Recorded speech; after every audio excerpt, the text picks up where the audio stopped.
Welcome to my roller coaster. It's Wednesday. Yesterday I came on and said how Monday wasn't so bad and things are good, and then Tuesday happened and well, now it's Wednesday. I was having a conversation with someone in the hall about behavior and behavior management and some of the things that we do for behavior management, and it got me thinking, of course.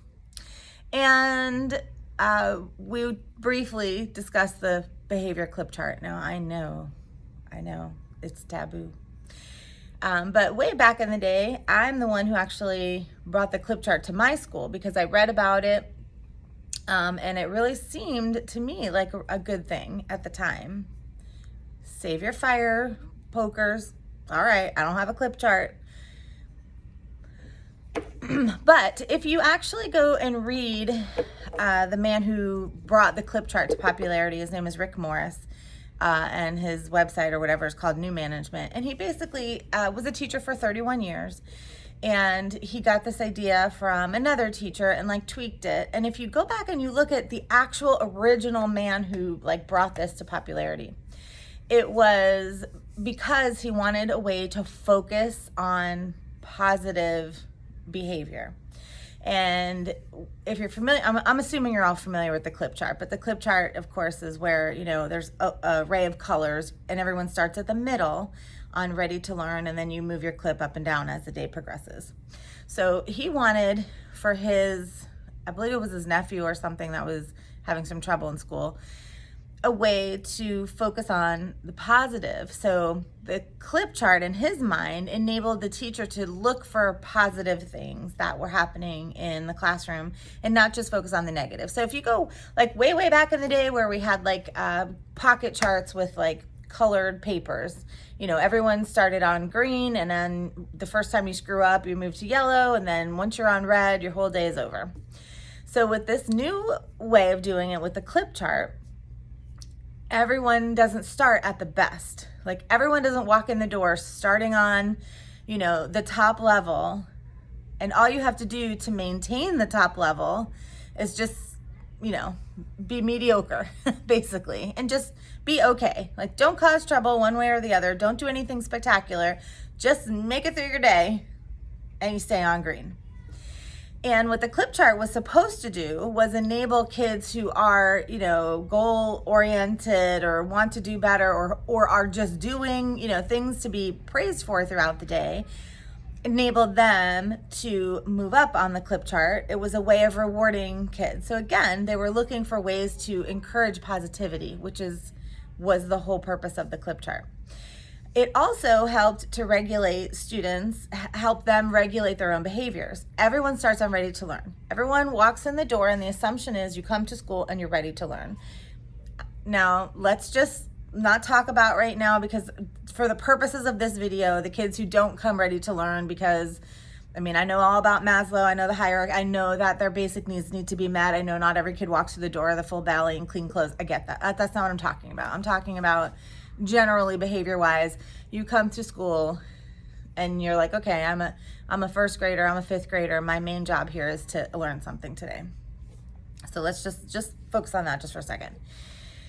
So everyone comes in on the mid-tier, ready to learn. That's my bare minimum expectation for you. No matter what's going on, I just want you to be ready to learn. And in my classroom, my only rule, hard and fast, don't talk when I'm talking. That's it. That's it. It's not confusing. It's not ambiguous. It's not vague. It's pretty direct. Just zip it when words are coming out of my mouth. That's all I want from my kids. And we're struggling. I'm struggling. They're not struggling. They're doing whatever they want. But the clip chart was designed to look for positivity and promote the fact that not everyone starts at the top. Like not everyone walks through the door starting on green, so to speak. And then all you have to do to maintain the best you could be is to stay completely average. So those were the two things that caught my eye about the clip chart, a way to reward students. And then even in his original writing about it, he said it encourages teachers to be looking for positivity. You're looking for the positive things that you can reward and, making sure like, hey, Susie, Billy, great job pushing in those chairs so nobody trips. Go ahead and move your clip up kind of thing. Now, I think what happened is it kind of got convoluted. And let me go back to that in a second, because one other point I wanted to make was that the discussion we had yesterday, I was just passing my friend in the hall, and it was just a passing thought. But what I came away with was there's really no consequences that we have. We don't have any real true consequences. And consequences to be effective need to be immediate. Not having Fun Friday 4 days from now for 20 minutes at the end of the day is not effective today to help me manage behavior. I can't take away recess. I'm not going to give them extra work as a punishment, because that's just not effective. Calling home, okay, again, 5 hours from now, after the behaviors, I can call home. And then if I have a meeting at the end of the day, I have to wait until that's over. And then now I'm on my personal time. And if you're quiet quitting, don't do that. Don't call on your personal time. So I'm not quiet quitting or anything. I'm just saying. Now I'm on my personal time. Now I've had a really hard day. I am so tired. I'm beat. I have home responsibilities. I have things I have to do in my own life, but now I have to call home. And yes, I get parent communication is a thing. I do it all the time. I'm just saying it's not as effective when it's 5, 6, 8 hours after the thing happened. And then I sit down, I'm like, is this even really something to call home about? Like, does it warrant a phone call? Am I up for this conversation? Or is this something I'm going to try to handle in my classroom? Like, do I want to upset this parent? Do I want to bring this into their home life? Or am I just going to work on it? Now, if it's a repeated thing and it's not getting better, yeah, then a phone call, then parent communication. But then sometimes the parents, and in all right, they should do this. Many times turn it back on us and say, oh yeah, no, I understand. I get it. Yes, he does that to me at home also. What do you suggest I do? And then when it's thrown back at me, I'm like, dang, I don't know. I wanted you to give me something, I want you to take care of it for me, or help me take care of it at home. Like, what could you do at home? I feel like I want to say, look, I can't do anything here. I'm powerless. So there's not a whole lot we can do. And so when we are continually looking for the positive, to reward the positive, oh, Billy, man, thank you for standing up nicely. I like how, Sienna is walking to the door, and, thank you for breathing in and out appropriately. Susie, great job. And while we're looking for all of those things and we're positive, positive, positive, positive, well, the kids who aren't getting that positive reinforcement, sometimes they'll snap into line and be like, oh, she's calling out positive things. I want that. And sometimes they don't care. They don't care. They're like, oh, whatever. Billy's standing up straight. Good for him. I'm going to continue to twirl around in circles and lay all over the wall as I walk down the hallway. So the fact that other kids are getting positive praise and they're not does not equal a consequence. So the lack of a reward does not equal a consequence, is what I'm trying to say. So just because they're not being rewarded doesn't mean that's a consequence.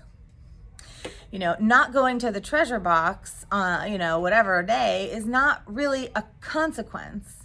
I mean, it is in some way, but it's really not, because it's not immediate, and it's not, it's over in a few minutes. It's not enough to motivate their behavior for the rest of the day, week, days, until you go to the treasure box, whatever it is. There's no actual consequence. So when you had something like a clip chart or a pocket chart or whatever it is, it was immediate. Like, you did this thing and now you have to move down. And, look, next time you, whatever, do something positive, you have a chance to move up. Your day is not over. It's not over yet. Like, let's keep going. Now here, let me tell you some of the problems. Now, when you look, I'm not advocating for the clip chart. So like I said, don't burn me at the stake. I'm just telling you. I don't think it's a coincidence that we are seeing a breakdown in student behavior at a time where we have really nothing to use as an actual consequence, and we're being dissuaded from using things like clip charts, pocket charts, behavior charts, class dojo, whatever. And I think what happened was it became very convoluted. And I think people started to tie other things to the clip chart. Oh, if you move up, you get a ticket. If you move down, then you miss, 5 minutes of fun free time or whatever. And other things started to get attached to the clip chart, which made it like muddied the message. So now you weren't just having that intrinsic desire to move up and to show I can do the best I can.